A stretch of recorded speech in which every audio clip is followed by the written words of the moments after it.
los cientos que se postulan, elegimos algunos a los que invitamos a que vengan a dar una charla cortita en esas audiciones, delante del equipo de TEDx Río de la Plata.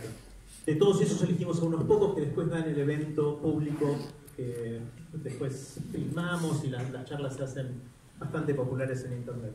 Esa vez, hace 4 años, a principios del 2015, veníamos con una mala racha. Habían pasado varios candidatos y ninguno nos parecía que realmente iba a brillar si lo elegíamos. Hasta que subió esta señora y empezó a hablar, y desde la primera palabra no voló una mosca en la sala. Fueron 5 minutos en los cuales no paramos de llorar, no paramos de reírnos, y en 5 minutos nos enamorábamos todos de Diana. Ese día la conocí a Diana hace 4 años y tuve la suerte de conocerla bastante y de hacerme amigo de Diana en ese tiempo. Y cuando me pidió que la acompañara a esto, a presentar su libro, no solo fue un honor, sino que me daba un poquito de vergüenza, porque realmente es tan grosa Diana que me sentía un poquito con un desafío bastante importante, bastante difícil. Así que acá estamos y estamos en el lanzamiento de una segunda edición de un libro que partió en su primera edición ya hace 2004, fue, ¿no? O sea, hace 15 años más o menos, la primera edición. Y este es un libro que me parece que son 2 libros. Esta es mi lectura, quizás no es tu manera de verla, pero yo creo que son 2 libros distintos. Un libro es el libro... ¿Quiénes de ustedes estuvieron en el museo acá arriba? El Museo de la Shoah. Más o menos la mitad. Los que no levantaron la mano, no se lo pierdan, que está espectacular. Cuando tengan la oportunidad suban. No es muy grande, en 1 hora, 1 hora y cuarto se ve, realmente es espectacular. Es una versión chiquita de lo que va a ser el Museo de la Shoah grande cuando se abra en octubre en el centro. La primera versión del libro de Diana es la versión libro del Museo de la Shoah. Es el libro que cuenta la historia de lo que pasó en el antes, el durante y el después de esos años terribles, contado por sus protagonistas, por la gente que sobrevivió, la gente que pudo contarnos la historia después de tanto tiempo, y con la pluma fantástica de Diana que hilvana todas esas historias con un ritmo y con una fineza muy, muy especial. Ese es el primer libro que yo leí. El segundo libro que leí es el libro de la búsqueda de Diana. El libro de Diana buscando a Zenus, a su hermano mayor, a quien no conoció. Diana nació después de la guerra y Zenus, el hermano mayor, fue dado para que lo cuide una familia católica y en el 42, ¿no? Sí. 3 o 4 años antes de que Diana naciera, así que Diana nunca lo conoció y Zenus es el que está en la tapa del libro, esa es la foto de Zenus. Y esencialmente mi lectura, conociéndola después de estos 4 años a Diana, esa segunda lectura del libro es la lectura de Diana tratando de buscar su propia identidad, de entender qué podría haber pasado con su hermano, de buscar a su hermano. Esa es mi segunda lectura del mismo libro. Otra de las cosas que me impacta mucho de Diana es la primera frase que dijo esa vez cuando se subió al escenario. Y dijo algo que a mí me dejó helado. Diana empezó diciendo: el evento más importante de mi vida sucedió antes de que yo naciera. A mí ahí ya me tiene, ahí ya, después de esa frase yo no me voy a ningún lado, seguí contándome que quiero más. Y Diana tiene esa finura en contar historias que combinado con el interés por estos temas lo hace una combinación realmente muy poderosa para poder hacernos llegar estas historias que son tan importantes y urgentes a pesar de no ser nuevas. Lamentablemente no ser nuevas y de que se repiten cada tanto. Así que con esa pequeña introducción tengo ganas de hacerle preguntas a Diana sobre lo que leí, sobre las dudas que me generaron en el libro, para conversar sobre el contenido. Espero que todos lo lean al libro, con lo cual no vamos a leer mucho del libro, no vamos a leer el libro, pero sí me gustaría conversar sobre eso. Mi primera pregunta, Diana, es si... ¿Les parece bien que hagamos esto? Sí. En suerte, porque lo vamos a hacer igual. ¿Están bien estas 2 lecturas? ¿Es algo que vos lo pensaste así o no? ¿O es una locura mía? ¿Te han encendido todo? No se escucha. No, no se escucha. ¿Ahora? Sí. Sí. Está apagado. Yo me había olvidado de una cosa que vos dijiste. Me había olvidado. Que cuando yo empecé a escribir este libro y todo, lo que escribo, que escribo mucho, me gusta mucho, me es fácil. Pero además no solamente escribo, sino que lo difundo. Yo quiero que se lea. Hay gente que escribe para sí misma. Yo escribo para que lo lean. Y cuando yo empecé con todo esto, mi secreta ilusión era encontrar a Zenos. Yo había probado de todo, había probado búsquedas por internet, de documentos de distintas maneras, hasta me hice mandé una muestra de ADN a un banco de datos para ver si aparecía. Todas las búsquedas terminaban en un callejón cerrado y no había forma porque no sé el nombre con el que sobrevivió, no sé el lugar y no sé la familia con la que sobrevivió. Entonces yo no tenía cómo buscar. Entonces mi única ilusión era contando historias, trabajando, metiéndome en el tema y mostrando las fotos. Y pensaba, capaz que alguna vez alguien encuentra un parecido entre, ¿no? Pero esto estoy hablando hace 20 años. Y me olvidé que yo había empezado con eso y vos me lo hiciste acordar. ¿Conoces la historia de Miguel Najdorf, el ajedrecista? Sí, creo que lo conversamos alguna vez. Sí. Para los que no saben, Miguel Najdorf, el ajedrecista polaco de nacimiento, en el 39 vino a jugar un torneo de ajedrez a Buenos Aires y estalló la guerra y él no volvió nunca, se quedó acá y después fue argentino esencialmente toda la vida. Yo tuve la suerte de jugar con él una vez al ajedrez. No por correspondencia. No, en el Club Argentino de Ajedrez me aplastó en 30 segundos, obviamente. Y él, una de las cosas que hizo, él no volvió, pero toda su familia se quedó allá y cuando terminó la guerra, él quería ver si había quedado alguien vivo en su familia. Y no sabía cómo hacerlo, porque estando tan lejos y no había WhatsApp todavía. Y lo que hizo es algo parecido a lo que hiciste vos, que es, se propuso batir un récord mundial de ser la persona que juegue ajedrez a ciegas en simultáneo con mucha gente a la vez, que bate el récord de cuánta gente a la vez puede jugar a ciegas, sin ver los tableros, se acordaba, y creo que fue en Río de Janeiro, y batió ese récord y se hizo muy famoso por esto y él tenía la esperanza. Y entiendo que encontró una tía o algo así, no estoy seguro. Johnny está haciendo así, es así en la historia, ¿no? La estoy diciendo más o menos de memoria ahora. Puede ser que me confundan algún detalle, pero esencialmente es lo mismo, es como una manera de encontrar a alguien que no se sabe buscado, ¿no? De alguna manera. Porque pueden haber pasado muchas cosas distintas como pones en el libro, sí, con tu hermano, ¿no? Sí, y este libro precisamente, y estos sobrevivientes que fueron niños, yo los fui a buscar porque lo estaba buscando a él. Quería que me cuenten cómo fue.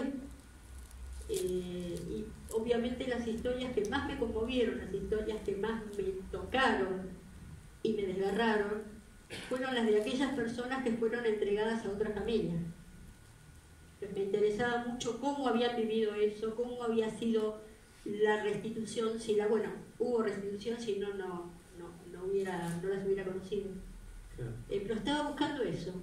Yo creo que uno siempre que hace algo busca algo personal, ¿no es cierto? Sí. Una de las cosas que más me impactó de leer el libro fue esta nueva edición, tiene un epílogo al final, eso es epílogo al final, en el cual Diana reflexiona y cambia de opinión sobre algo. ¿Querés contarlo? ¿Cuál es tu cambio de opinión? Me parece que es algo importante. Sí, pasados estos 15 años y habiendo conocido tantas historias y tantas situaciones, algunas sin final feliz, empecé a pensar si tenía sentido seguir buscando. Es decir, no sé si seguir buscando, porque no lo voy a poder evitar, pero si estaba bueno encontrarlo. Tal vez no está bueno encontrarlo. Tal vez aquello que decidió mi mamá se fue de este mundo sin decirme el apellido de la familia donde lo había entregado. no me lo quiso decir.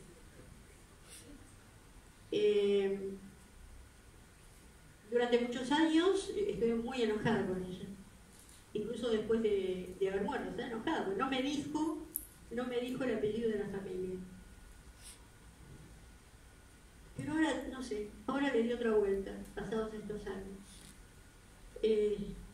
Yo creo que mi mamá, y alguna vez le escuché decir algo en este sentido, era como que ya la vida se le dio vuelta una vez. ¿Para qué hacerle que se le dé vuelta otra vez? Deja las cosas así como están. Siempre me decía, deja las cosas así como están, no busques, no busques, no busques. Y habiendo conocido algunas historias, que la cuento en el epílogo, una de las historias, ¿la cuento? Hago un spoiler, no lo voy a hablar. Sí, contala. No, sin contar toda la narración, es la historia de un sobreviviente niño, ya grande obviamente, que se entera que tiene un hermano en Polonia. Un hermano que él no sabía que tenía. Y era un hermano, la historia es larga, está muy contada en el epílogo. El padre se había salvado en Rusia y cuando volvió a Polonia, terminada la guerra, le dijeron que él y la madre se habían muerto. Y en realidad él y la madre habían emigrado a los Estados Unidos. Y el papá se quedó solo, se enamoró de una muchacha polaca católica, tuvo un hijo con ella, que lo reconoció con el apellido, con todo esto, y cuando este bebé tenía unos 6 meses, tenía unos pocos meses, él estaba caminando por la calle de la ciudad donde vivía y se encuentra con un viejo amigo. Y bueno, los encuentros de los sobrevivientes eran siempre igual. ¡Te salvaste! ¡Qué suerte! ¿Y cómo fue? Eran siempre las historias de salvación, de cómo fue y dónde la pasaste. ¿Y la viste a tu señora? Y no, dice, mi señora no, las mataron. ¡No! ¡Están en Estados Unidos! Y yo no sé qué pasó, pero en mi mente novelesca, yo me lo imagino a este hombre clavado en la calle. ¿Y ahora dónde voy y qué hago? Mi primer hijo, mi mujer, están vivos en Estados Unidos. Y acá tengo otros, ¿qué hago? Es un dilema. Un dilema se define que no hay solución que sea buena. Cualquier cosa está mal. Decidió ir a Estados Unidos. O sea, ese día no volvió más a su casa con su segunda mujer y con su bebé. Y se fue a Estados Unidos. Y este muchacho, amigo mío, nunca supo toda esta historia, porque el papá vino unos meses después, un tiempo después, y nunca dijo nada, y el papá se murió, y él se enteró por internet. Bueno, esto es una larga historia de cómo se enteró. Y entonces quiso conocer a su medio hermano, como querría yo, como querríamos cualquiera de nosotros. Fue con su mujer, con sus hijos, con su nuera, con sus yernos, fue todo. Lo tengo que describir a él. Él era médico, psiquiatra, vive todavía en Santa Bárbara, en una casa en el medio del bosque, toda de cristales. La mujer es una coleccionista de arte, van a la ópera para que vean a la persona, una gente de cultura, del mundo. Llega a Polonia, a este lugar, a encontrarse con el medio hermano, que era una familia de clase baja, muy humilde. Él era un operario que estaba desempleado. La casa tenía olor a ajo y a cebolla y a transpiración, porque la gente no se bañaba frecuentemente. El shock cultural fue impresionante. Y no solamente el shock cultural, sino que lo que mi amigo me decía, que lo que más le dolió fue la mirada de resentimiento y de codicia de su medio hermano, que miraba a este americano rico que había venido, y él decía como si estuviera pensando cuánta plata sacarme. Y yo agrego, este medio hermano, y imagínate ver a este otro hermano que estuvo con el papá toda la vida y que tuvo una vida buena, bueno, ¿cómo no está resentido? Es decir, yo entiendo el resentimiento del medio hermano también.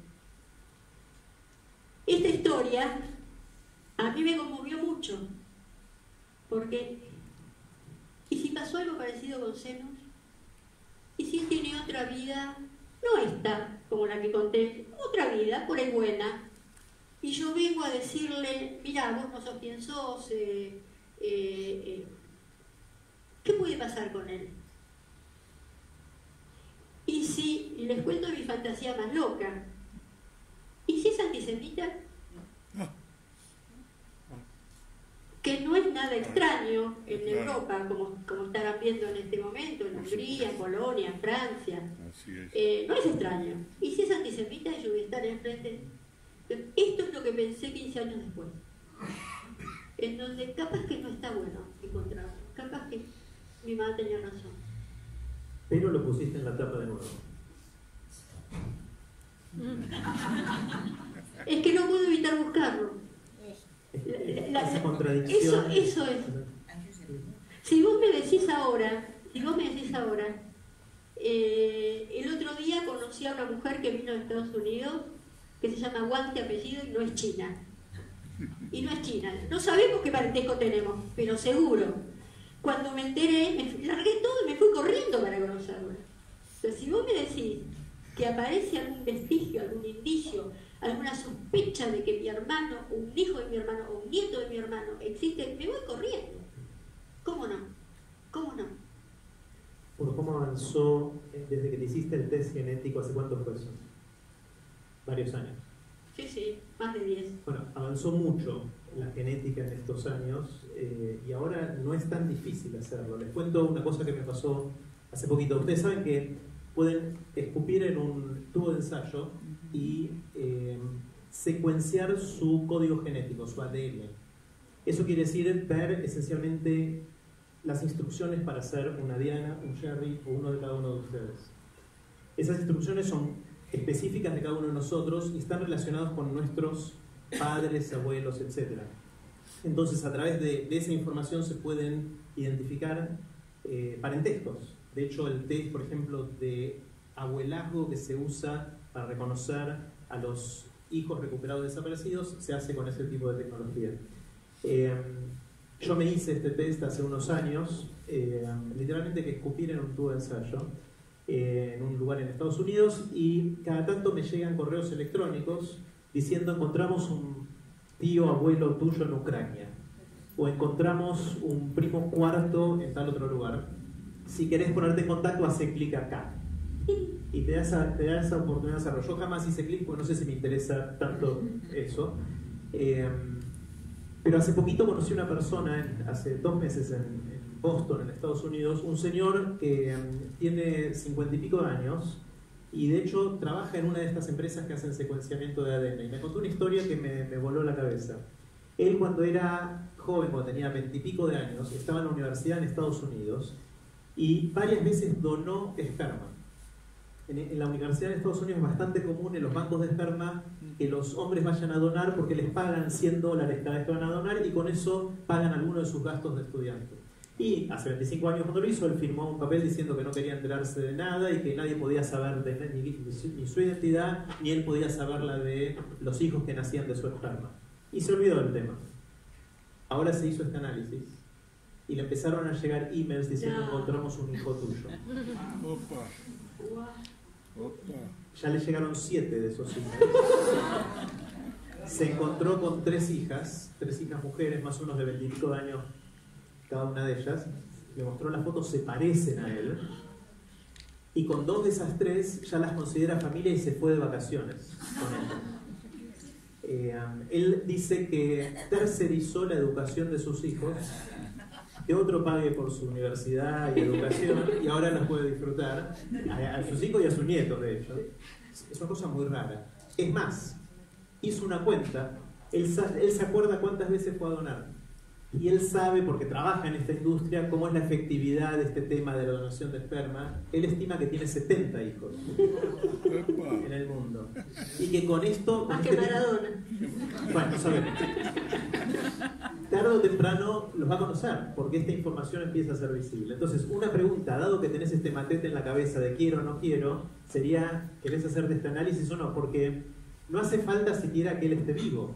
No, claro. ¿Puede tener un hijo, un nieto o algún tipo de...? Tendría que serlo de nuevo, porque la mala noticia es que yo entregué, en realidad no fue cumplir un método de ensayo, me mandaron un kit y tenía que pasarme... Pero o sea, es muy fácil. Es lo mismo. Sí, sí. La pregunta es cuesta $100 hacer, es muy barato.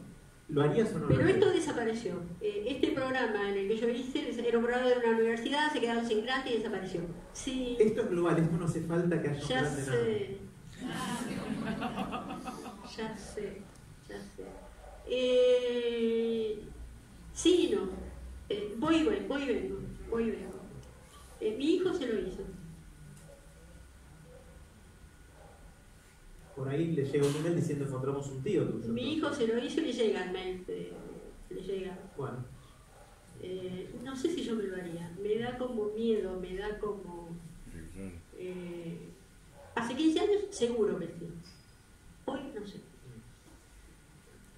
Hablamos entonces de la historia de Diana, hablamos de algunos casos, vimos el video al principio, pero hay otra visión de todo esto que yo leo en el libro de Diana y escucho cada vez que converso con Diana, que es la visión más global.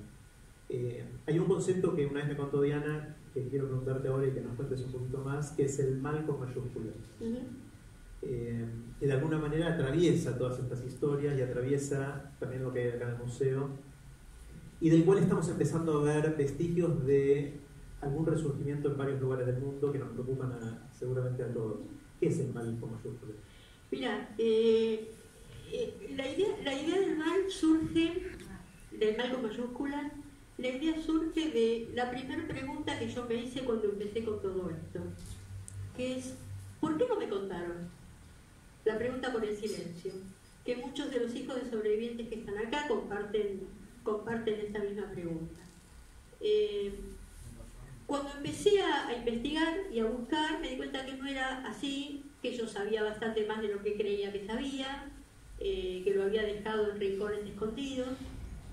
Pero la pregunta por el silencio chocó con mi profesión como psicóloga, porque yo sé, como psicóloga, que cuanto más rápido hablas de lo que te pasa, mejor lo podés procesar.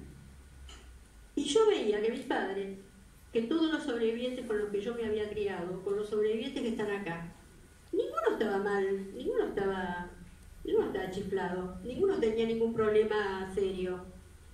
Y todos estuvieron callados 30, 40, 50 años. Entonces, ¿cómo es que el silencio no les hizo mal? Cuando yo sé que hay silencios que te hacen mal. Y entonces se me ocurrió que no era lo mismo sufrir un ataque individual, como un asalto, una violación, un insulto, una cosa que una persona concreta me hace a mí personalmente cara a cara, porque quiere algo, me quiere robar algo, me odia, lo que fuere. No es lo mismo esto que el ataque que se sufre en una situación genocida. Porque el ataque que se sufre en una situación genocida no es personal. El tipo que me viene a detener a mí, a deportar a mí, o el que me mata a mí, ni me conoce, ni sabe quién soy, ni le importo, y capaz que está pensando en otra cosa. El tipo me ataca a mí porque yo soy parte de un colectivo y él es parte de un colectivo y el colectivo de él ha decidido que mi colectivo es un enemigo que hay que destruir. Y él es un ejecutor del colectivo y yo soy un miembro del colectivo. O sea, son 4 participantes. Y a eso lo llamo el mal con mayúsculas. El mal que ejercita el perpetrador en nombre de un ideal, no por una emoción, porque no lo hacen por odio, lo hacen obedeciendo órdenes. Y no les importa quién es esta persona, no les importa cómo se llama. Lo tengo que matar, lo tengo que detener, lo tengo que torturar, porque pertenece a tal grupo que está mal que exista. Entonces el mal con mayúscula no es personal, es colectivo, no es emocional, es racional, se hace por una idea. No es reactivo, sino que se hace por una orden. El mal entre dos es mamífero. Todos los mamíferos, los que tenemos perros, gatos, caballos, hemos visto como un caballo cuando se siente atacado, ataca. El mal con mayúscula es exclusivamente humano. No lo compartimos con ningún otro animal. Y no genera culpa. Ese es el concepto del mal con mayúscula. No sé si estuvo claro, si lo dije bien. Sí. Demasiado claro, ¿no? Lamentablemente el mal está muy vigente. Ese es el tema. Así.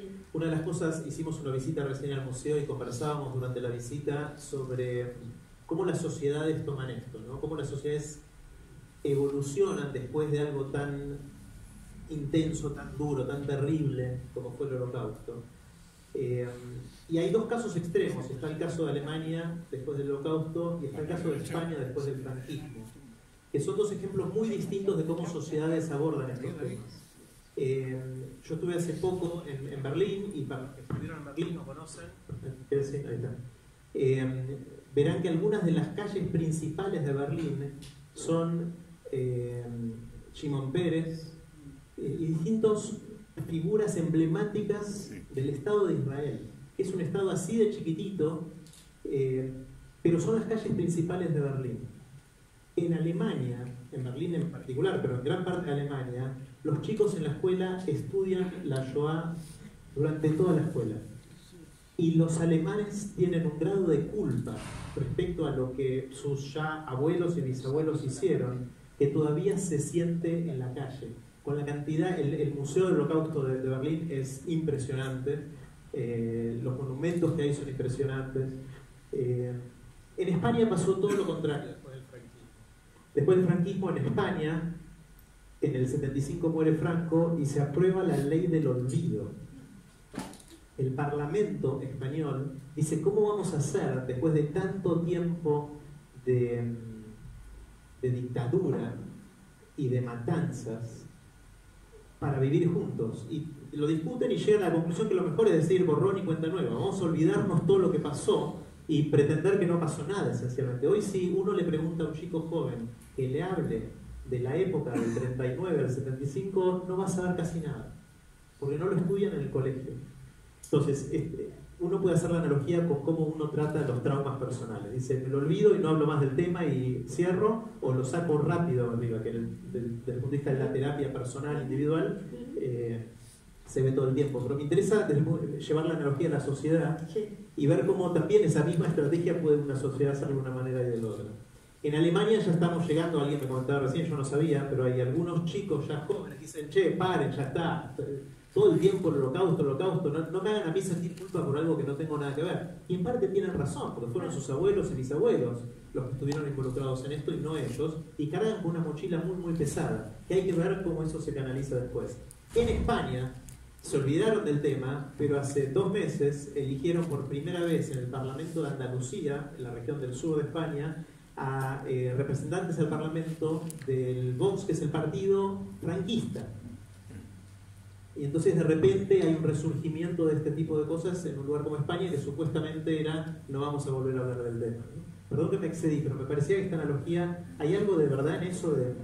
¿Esa analogía sirve de pensar cómo tratamos estas cosas a nivel personal y a nivel de sociedad? Sí, además depende de quién. Me hiciste acordar a una entrevista que vi una vez a un periodista alemán, hijo de un nazi reconocido, que estaba dialogando con alguien como yo, con varios de los que estamos acá, con una hija de sobrevivientes del Holocausto judía, y él dijo una cosa que a mí me conmovió profundamente, porque dijo, la diferencia entre ustedes y nosotros es que ustedes, a ustedes la Shoah les cortó la cadena de la historia. Hay toda una línea que se cortó. Entonces ustedes hacen todo un trabajo activo y militante por encontrar esos eslabones que se perdieron. ¿Qué es lo que hacemos en el museo? Lo hacemos todo el tiempo. Nosotros, los hijos de los perpetradores nazis, tenemos el peso de nuestra cadena familiar encima de nosotros y nos aplastan. Dice, en un punto los envidio, porque ustedes hacen un trabajo de reconstrucción y yo no sé cómo hacer para romper ese pasado que me aplasta. porque una de las cosas que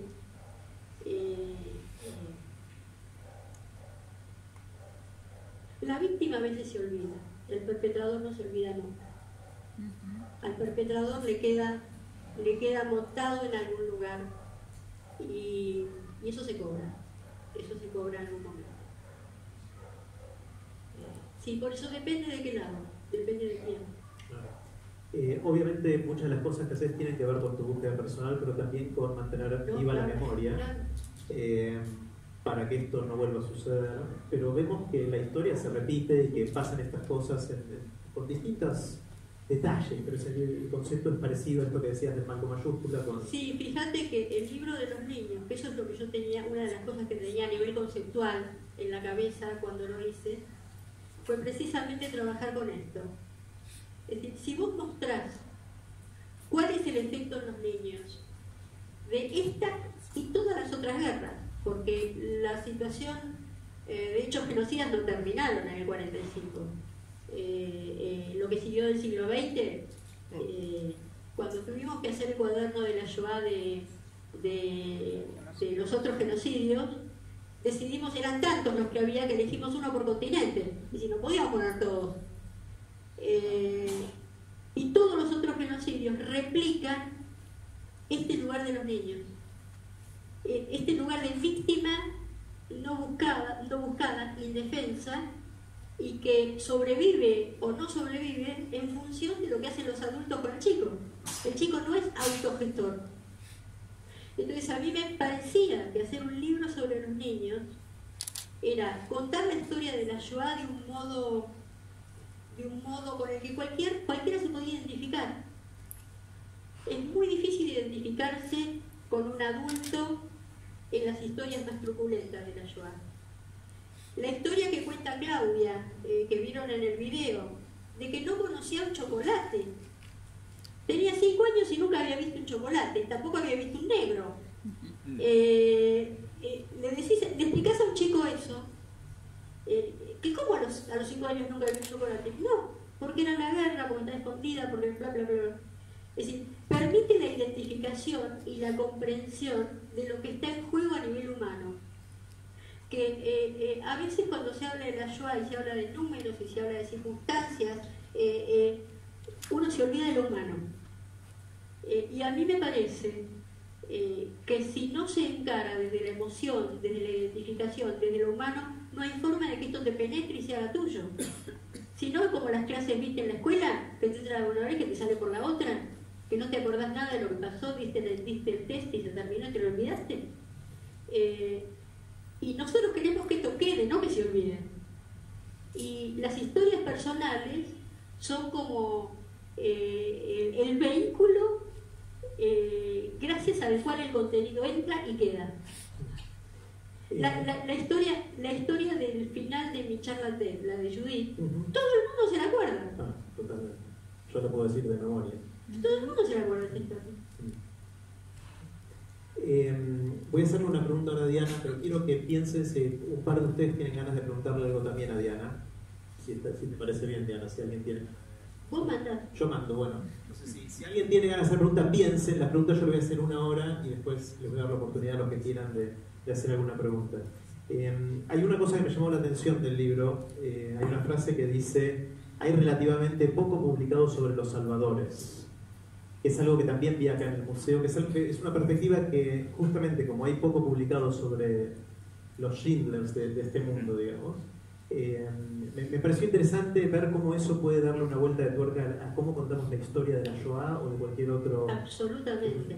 En estos 15 años cambió, En estos 15 años y con Facebook y con Instagram y con WhatsApp y con todos los medios están apareciendo historias de rescatadores todo el tiempo, y están siendo honrados y reconocidos. Cuando nosotros empezamos la colección de cuadernos de la Shoah, el primer cuaderno fue el de los salvadores. Nosotros decidimos empezar a contar la historia de la Shoah desde el lado del bien, del amor y de la solidaridad, de lo que hicieron algunas personas en contra del contexto, en contra a veces de sus propias convicciones. Cuando se encontraron con un prójimo que estaba en riesgo y arriesgaron su propia vida para salvarlo. Y lo que te dicen todos los rescatadores y todos los salvadores con los que uno ha podido hablar alguna vez, es notable lo que te dicen. No merezco nada, era lo que había que hacer. Es decir, no se les ocurre que merezcan algún premio en particular. ¿Cómo no lo ibas a hacer?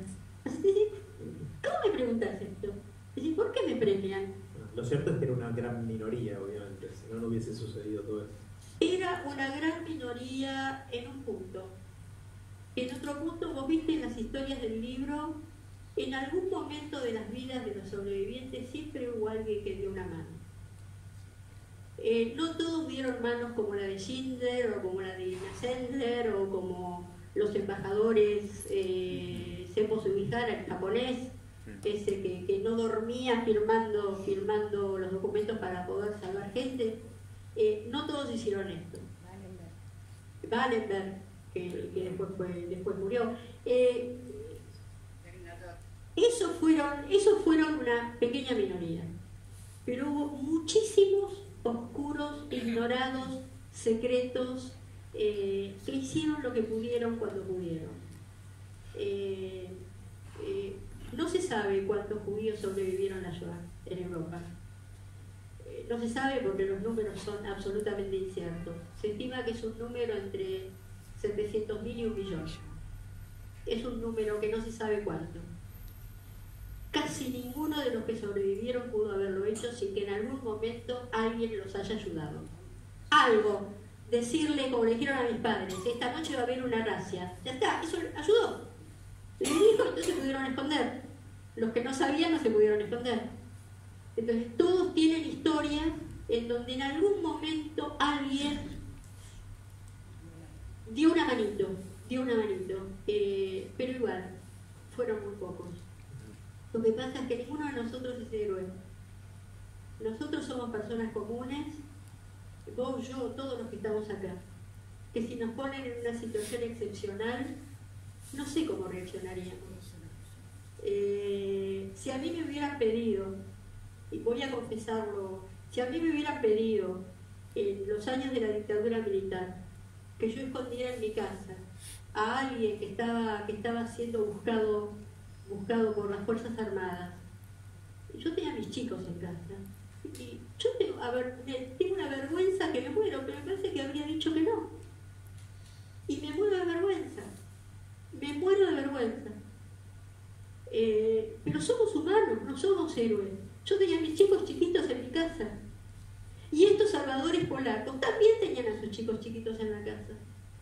Entonces fueron pocos, pero chapó 100.000 veces por esta gente. Preguntas para Diana. ¿Quién tiene ganas de hacer una pregunta? Sí. A ver, ahí tenemos ahí, había un micrófono, ese llega. Sí. Puedo hablar fuerte. Sí.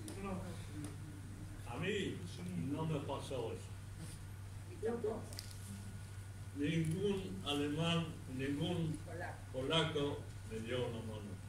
También que yo no estuve en Polonia, enseguida me evacuaron a Alemania, a los campos, donde nunca nadie me dio una mano. Nunca. De mi parte, niego. Voy a traer una pregunta.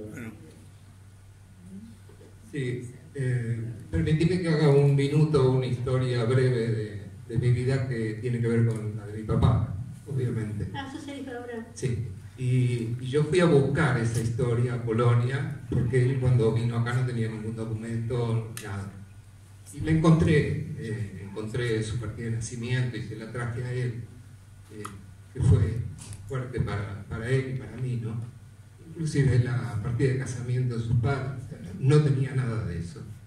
Y cuando volví con él, yo le dije, quiero ir con vos a Polonia. Y él me dijo que no, y yo no lo entendí. Porque le dije, mirá, yo lo que vi ahí es mucha tolerancia, mucha apertura. No sentí que todavía hubiera ahí antisemitismo o que los polacos estuvieran todavía los sentimientos que tuvieron en su momento, ¿no? Y ahora, recientemente, con las cosas que están pasando en Polonia y en otros lugares, digo, quizás tenía razón mi papá, y quizás ahí sigue estando ese germen del mal al que vos te referís. Entonces mi pregunta para vos, Diana, es, quizás tendremos que buscar más, o sea, más allá de buscar en el pasado, buscar en el futuro, pasó, y preguntarnos. Pasó de otro lado también, pero de mi parte, a mi persona, no me tocó. Okay. ¿Sí? Y entonces, que pensemos juntos, porque todo lo que venimos haciendo en cuanto a la memoria pareciera en algún punto no estar sirviendo, porque resurgen estas cuestiones. Entonces yo te pregunto, ¿qué pensás que se puede hacer mirando hacia el futuro? No sé si yo te agradezco muchísimo este comentario y esta pregunta. Primero déjame decir que respecto de lo que dijo Mendel, por supuesto hay gente que nunca, en la experiencia de él, que nunca lo ayudaron, pero yo necesito creer, como decía Ana Frank en el libro, que la gente es buena. Yo necesito creer esto para poder seguir viviendo, porque si no... Ok. ¿Y tú? Normal que pasó. Sí. A Schindler pasó. Sí. A otras personas. Pero a vos no. Y a otras personas tampoco. A Judith tampoco. Tu pregunta es central. Porque hay algo que no hicimos bien en educación todavía. Yo estoy totalmente de acuerdo con vos. Ojalá yo tuviera la respuesta.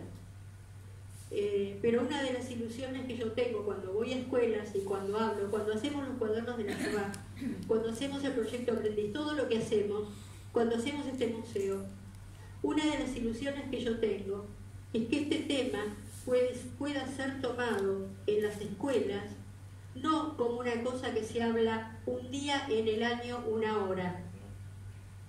El día de la diversidad, no me acuerdo su título, así de choclo así largo. Y entonces los docentes se paran una hora, muestran una película o traen un sobreviviente y se terminó. Mi ilusión es que el tema atraviese toda la formación de una persona, desde la escuela primaria, la secundaria, la terciaria, la universidad y el posgrado. Que haya un sitio de reflexión ética todo el tiempo, en todas las materias que estás viendo. A mí me parece que la historia del Holocausto, especialmente los testimonios, son un vehículo magistral para esto, porque te permiten pensar muchas cosas en lugar de la víctima, de cómo te defendés, de cómo te resistís, de qué podés, de qué no podés, en lugar del perpetrador. ¿Por qué este hizo lo que hizo? ¿Por qué este grupo hizo lo que hizo? Y fundamentalmente, en lugar de los indiferentes, que es la mayoría. La mayoría son los indiferentes. Hoy hablábamos hace un rato cuando hacíamos la visita al museo, que cuando vos comparás estos hechos con el bullying, ¿con quién hay que trabajar? ¿Con el chico que está siendo cargado? ¿Con el que lo carga? No, con toda la rueda que hay alrededor, que se ríen, que no hacen nada, que aplauden. Hay que trabajar con los indiferentes. No es la víctima y el perpetrador. Y creo que lo que nos falta en educación, siguiendo tu línea, que en la que coincido totalmente... Existió un Wallenberg que era grande en aquel tiempo, que la gente no se acuerda de él. Uno se acuerda de leer eso, pero que me pasó a mí. Nunca nadie leyó. La idea es encontrar una forma de trabajar con la masa de indiferentes. Y en la escuela se puede hacer. Lo que pasa es que las currículas educativas y los programas no reflejan esto. Entonces, como decía, no me acuerdo la frase de este psicopedagogo Jaime Ginot, que decía: querido profesor, no quiero monstruos, no quiero Eichmanns ilustrados. Enseñe a sus alumnos a ser más humanos. porque los que hicieron lo que hicieron eran ingenieros, eran médicos, eran abogados, eran jueces. Es decir, entonces el tema de enseñar a leer y escribir es muy importante. Inglés, computación, es muy importante. Pero si no lo vestís con lo ético, con este concepto de lo humano, con este lugar en donde el indiferente permite que suceda, no sé si estamos haciendo las cosas bien. Pero Otras preguntas. no solamente los chicos, también hay que buscar en el grupo familiar tiene que ayudar a que los chicos. Acá hay una pregunta.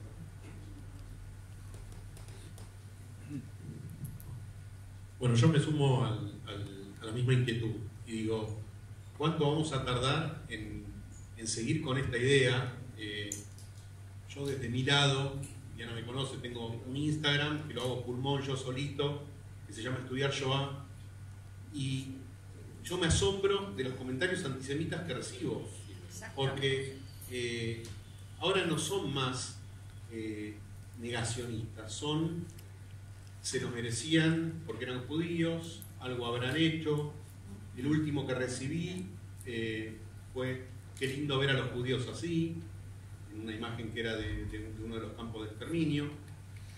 Y el tiempo va pasando y en realidad nos tenemos que apurar para poder difundirlo más y más y más, y desde todos los puntos que sean necesarios. Los cuadernos de la Shoah abordan la Shoah desde las mujeres, desde los salvadores, desde los niños. No importa, el punto de vista es una excusa. Lo importante acá es difundir, difundir y difundir. Y cuanto más gente tome conciencia, le va a poder parar el carro más fácilmente a quienes vengan con estos argumentos. Si nosotros no educamos a los chicos, cuando venga alguien a argumentar, bueno, o que esto no pasó, o qué es lo que hicieron los judíos para que esto pasara, los chicos no tienen argumento para refutarlo. Y tienen que estar preparados para esto. Es esencial. ¿Querés comentar bien? No, estoy de acuerdo con él. Acá adelante. Hace un rato acotaba Judith, no solamente los chicos, sino sus padres. Es decir, tenemos que trabajar con varias generaciones. Lo que pasa es que por ahí los padres ya están perdidos, entonces ahora es que tenemos que trabajar con los chicos. Hacemos una pregunta más que nos estamos quedando sin tiempo y después seguramente, Diana, te quedas un rato después, ¿no? Sí. Quiero comentar algo en esta dirección. Hace varios años Abraham viajó para hablar con chicos del interior de las escuelas no judías. Y después Abraham recibió una carta, esto que yo digo del granito de arena, que no hay que dejar de hacerlo nunca. Una de las cartas que vos recibiste, Abraham, decía dos cosas. Un adolescente de 16 años: gracias por haberme enseñado el valor de la vida y gracias por haberme dado argumentos para oponerme a mi familia que son antisemitas. Wow. Un aplauso para Abraham. Acá, una última cortita y cerramos. Hola. Básicamente quisiera saber, voy a hablar un poco de los perpetradores y de los indiferentes. Obviamente los perpetradores sufrieron lo que se llama un brainwashing, es decir, le lavaron el cerebro, eso no hay duda. Ahora, ¿cómo manejamos a los indiferentes? ¿Con educación? Ojalá supiera, Michelle, ojalá supiera. Yo no sé. Lo que estamos haciendo, como dice Esther, es nuestro pequeño granito de arena, que lo hacemos lo mejor posible. A quién llega, no lo sé, y no sé si lo estamos haciendo bien. Pero es un intento. Si todos pusiéramos un granito de arena y cada vez que escuchas algo que no está bien explicás y decís, bueno, tal vez, pero no lo sé. Un amigo mío, lo voy a mencionar, hizo mucho por esto, hablando de los salvadores. Ya no está con nosotros, Abraham Uberman. La verdad, Sí. no quería dejar de mencionarlo. Sí. Eso es todo. Gracias. Vamos a cerrar. Yo creo que, obviamente, lo que nos preocupa, me está diciendo, hay varias manos. Igual Diana se queda, podemos conversar. Dos palabras. Primero, hay que agradecer a la señora Bank, que hace mucho sacrificio para la juventud que quiere saber qué pasó. Y así lo damos clase a los chicos, que están muy contentos. Y la verdad tienen que saber, porque yo creo que todavía hay un montón de chicos que no saben de qué se trata. Yo antes de ir de vacaciones me invitaron a una iglesia, a donde hay iglesia y alumnos. Cuando hablé, no se escuchó ni nada. Después el profesor hablar conmigo y dijo que los chicos quedaron duros, que hasta el día de hoy no sabe qué pasa. Este es el único que quiere decir. Otra cosa, manda alumnos a casa y la verdad lo damos a entender qué quiere decir. Después algunos pasan a las madres, tiene poco de creer. Como mi familia, ya tengo familia en Suecia, que mandé, escribí 2 libros y lo mandé. Entonces un día me siento con ellos, voy de visita y lo voy a traducir porque escribí en castellano. Entonces mi sobrina, después de 3 palabras, ¿qué pasó con papá de ellos? Empieza a contar, entonces me dijo que es mentira. ¿Me entiendes? Gracias. Todos hablamos de cómo, y todos nos preocupa lo que está pasando en el mundo y cómo está avanzando estas cosas, y obviamente todas las preguntas tuvieron que ver con esto. Diana, y creo que ninguno de nosotros tenemos la respuesta, pero hay una cosa que es verdad. Estamos acá, primero porque la queremos a Diana, pero segundo porque nos preocupan estas cosas. Diana no ha aportado un granito de arena, aportó un arenero, una playa, mirá lo que te digo, una playa de arena para esto. Y creo que lo que podemos hacer, lo mínimo que podemos hacer cada uno de nosotros, si nos interesa aportar con esto, es llevarnos un manojo de arena de este arenero y ver a quién se lo damos y qué hacemos con esto. Hay muchas maneras de hacerlo. Una es regalar el libro de Diana, y de paso a paso el chivo para que hagan eso. Pero hay muchas otras maneras. Hay contar historias, venir al museo acá arriba. En octubre abre el nuevo museo de la Shoah, al cual todos tenemos que ir, invitar a todo el mundo que vaya ahí, porque realmente mantener la memoria viva no sé si alcanza, pero es necesario. Tenemos que empezar por eso, y seguramente va a hacer falta hacer mucho más para que esto no vuelva a suceder, porque la historia demuestra que en general sí sucede, pero depende de nosotros que ojalá no sea. Así que, Diana, gracias por esto. Gracias.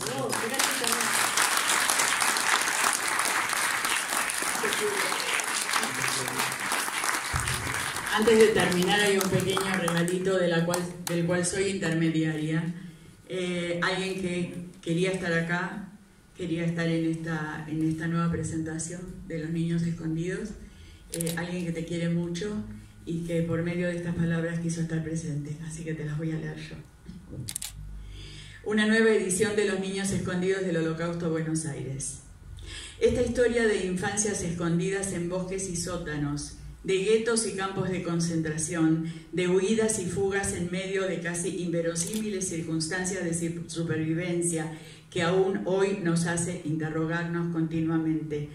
¿Cómo lo hicieron? ¿Cómo lo lograron? Y despiertan en nosotros una profunda admiración y respeto hacia cada uno de ellos.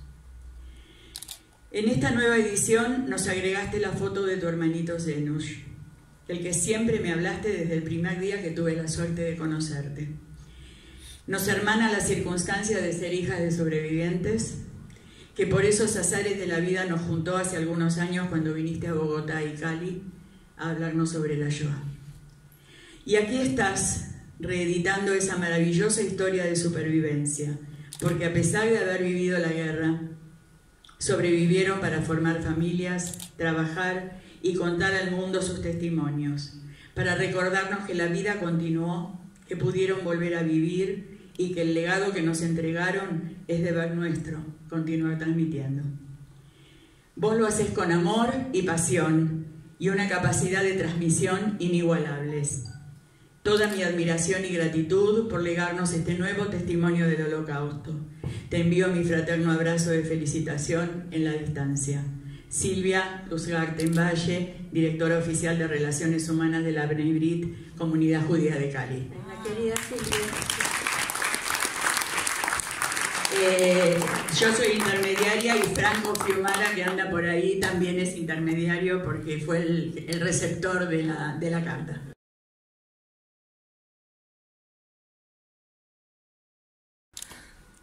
Es una canción en Yiddish y dice: Unser Lied ist voll mit Treuer, Geist ist unser Untergang, Holster Säune wacht beim Teuer, Sturm Jugend mit Gesang. ¿La conoces? Sí, claro. Sí, se ve todo. La traducción la tengo. ¿Te puedo dar un beso?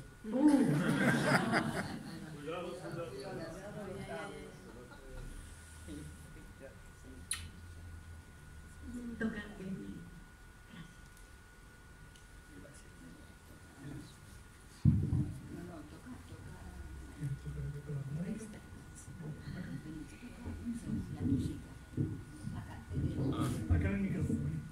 ¿Puedo tocar la melodía? Sí, solito.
Gracias a todos.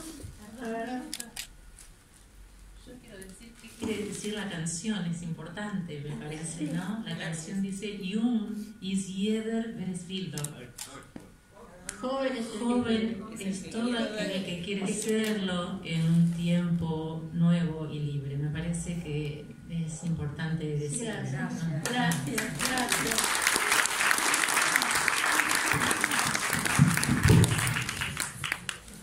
Solo dos palabras para agradecerle a Jerry. Muchas gracias por haber venido y acompañarnos y haber visitado el museo.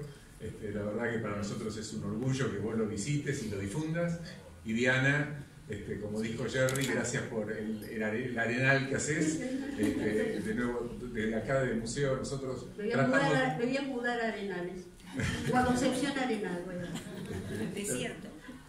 Esperamos contribuir un poquito con una playita, pero de nuevo, la difusión es lo importante, así que tomando la iniciativa que comentó Jerry, por ahí vale la pena que ustedes también se lleven un puñado con el libro, lo lean y lo difundan. Hacemos Muchas gracias.